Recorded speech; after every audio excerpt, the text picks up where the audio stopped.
माननीय सदस्य श्री आगा रहुला मेदी जी।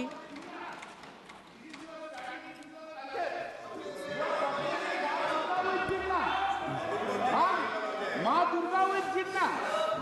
This is your Sanatani. Unfortunate. माननीय सदस्य बैनर्जी दादा टाइम मिला है, मुश्किल से टाइम मिला है दादा, मुश्किल से टाइम मिला है, 2 मिनट बात करने दीजिए। मैडम चेयरपर्सन, बहुत बहुत शुक्रिया इस डिबेट में हिस्सा लेने के लिए जो आपने टाइम दिया।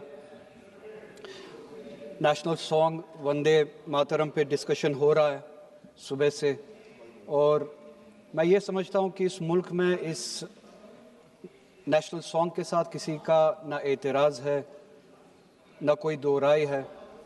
एहतराम है हर किसी का इस सॉन्ग को लेके, मगर मसला सिर्फ तब पेश आता है जब जो तकरीरें सुबह से इस तरफ से हुई, बीजेपी की तरफ से और लाइक माइंडेड जो इनकी पार्टीज़ है, जब ये कहा गया कि हिंदुस्तान में रहना है तो वंदे मातरम गाना है। ये कहा गया कि आप तभी इस मुल्क के बाशिंदे हो जब आप ये गाना गाओगे। एतराज़ तब शुरू होता है। आप वंदे मातरम को नेशनल सॉन्ग मानते हैं, हम सब मानते हैं, आप गाते हैं, हम नहीं गा सकते हैं। इसकी एक वजह है, और उस वजह की आज़ादी हमें इस मुल्क के आईन ने ही दी है। कभी कभार कुछ मामलों में दो चीज़ों के दरमियान क्लैश होता है, एक नेशनल कॉन्सेप्ट और आपकी रिलीजियस फेथ, और ये यूनिवर्सल है, इटर्नल फैक्ट है, चाहे किसी भी मजहब से कोई भी वाबस्ता हो, मुसलमान हो, हिंदू हो, सिख हो, वो इटर्नल आइडेंटिटी अपने मजहबी अकीदों को मानता है, वो प्रायोरिटी अपने मजहबी अकीदों को देता है। मैं एक छोटी सी एग्जांपल दूंगा। इस मुल्क में सिटीजनशिप छोड़ने की तादाद लाखों में है पिछले कुछ सालों से, उसमें मेजॉरिटी हिंदू धर्म से वाबस्ता लोग हैं जिन्होंने दूसरे मुल्कों में सिटीजनशिप ली और इस मुल्क की सिटीजनशिप को वॉलंटियरली छोड़ा। मगर जब उन्होंने अपनी इस टेम्परेरी आइडेंटिटी को तब्दील किया, नेशनैलिटी को तब्दील किया, क्या उन्होंने अपनी रिलीजियस आइडेंटिटी को तब्दील किया? क्या वो हिंदू से किसी और मजहब में तब्दील हुए? नहीं, उन्होंने तब टेम्परेरी आइडेंटिटी को तब्दील किया, मगर इटर्नल आइडेंटिटी को उन्होंने थामे रखा, क्योंकि वो उनके लिए इटर्नल आइडेंटिटी है। मजहब, धर्म इटर्नल आइडेंटिटी है, इटर्नल बिलीफ है। हम कल सब चले जाएंगे इस दुनिया से, पासपोर्ट, आधार कार्ड यहीं पे छोड़ के चले जाएंगे। ये जब चले जाएंगे अपने साथ अपने धार्मिक का जो काम किए हैं वो साथ में ले जाएंगे। पासपोर्ट और आधार कार्ड, नेशनैलिटी अपने साथ नहीं लेंगे। जब मैं इस दुनिया से चला जाऊंगा, पासपोर्ट, आधार कार्ड, ये टेम्परेरी आइडेंटिटी यहीं पे रह जाएगी। मेरी इटर्नल आइडेंटिटी, मेरी मजहबी आइडेंटिटी, मेरे मजहब के अकायद मेरे साथ चलेंगे, जिस तरह इनके साथ चले जाएंगे, वो इटर्नल आइडेंटिटी है। और जब ये क्लैश सामने आता है, तब हमें कॉन्स्टिट्यूशन ही ये आजादी देता है कि आपकी रिलीजियस फंडामेंटल जो फ्रीडम है, आप उस रिलीजियस फ्रीडम को इस मुल्क में कॉन्स्टिट्यूशन के हवाले से उस रिलीजियस फ्रीडम को एक्सरसाइज कर सकते हैं।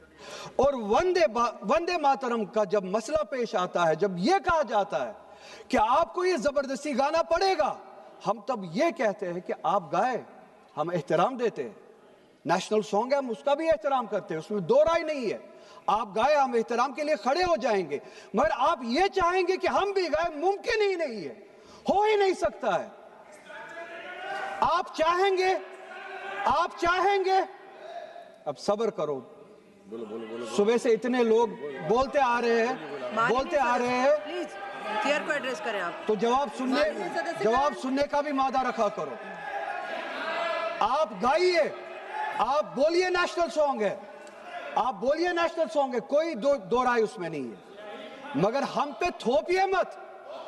कॉन्स्टिट्यूशन इस चीज की हमें आजादी देता है। और आप खुद कहते हैं कि वंदे मातरम गाने की ईजाद ही आजादी के लिए हुआ, बेशक हो। आजादी किस चीज के लिए?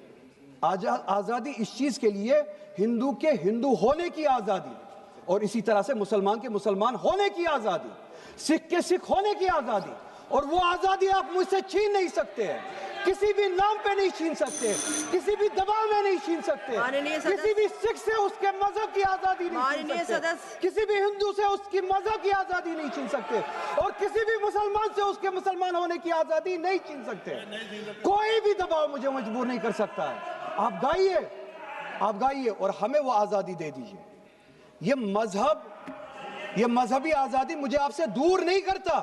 वही मजहब जो मुझे ये कहता है कि लकुम दीनकुम वलिय दीन, आपके लिए आपका दीन, मेरे लिए मेरा दीन, जिसको कॉन्स्टिट्यूशन ने आजादी दी, ये कह के कि फंडामेंटल राइट है रिलीजियस फ्रीडम।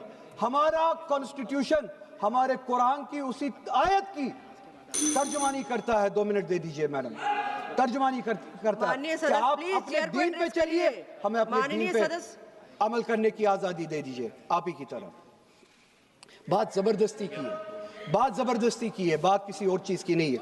और ये डिबेट, मुझे पता है ज्यादा वक्त नहीं मिलेगा, बस 1 मिनट में मैं पूरा कर रहा हूं। और ये डिबेट सिर्फ और सिर्फ इसलिए हो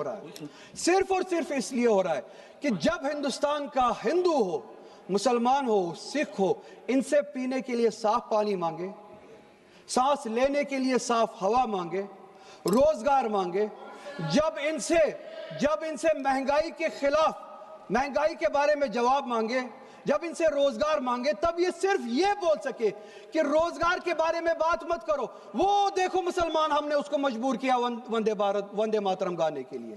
वो देखो मुसलमान, हमने उसकी मजहबी आजादी को खत्म किया। इस आड़ में, मुसलमान को दबाने की आड़ में आप अपनी नालायकी छुपाना चाहते हो और इस मुल्क में राज करना चाहते हो, उसकी कुर्बानी बनाना चाहते हो मुसलमान को। और मुसलमान इस बेगैरती का कुर्बान कभी होगा नहीं।